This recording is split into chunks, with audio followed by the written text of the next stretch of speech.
We're here in sunny Florida for the Foundation Forum, and I am so excited to be here at AGB to really connect with people face to face.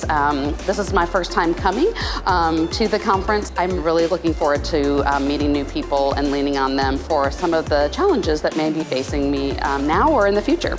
I'm just looking forward to networking, getting to know lots of other foundations and partners that have been doing a lot of good work. This is my first visit down here, so I was looking forward to the opportunity to network with some of our peers in higher ed and hear about some other best practices in the industry. I think as a board member, what brought me here is I have a lot to learn. And I've realized there's a lot more to being on a board than maybe anticipated initially. And I want to be a good board member. I want to be someone that adds value to the board. And so that's really what I'm here to learn more about. This is a very unique environment, and there's going to be similar issues that we all have to tackle around fundraising, state funding, federal funding, you name it. And I think we're all in kind of the same boat, and it's a great opportunity to learn from each other.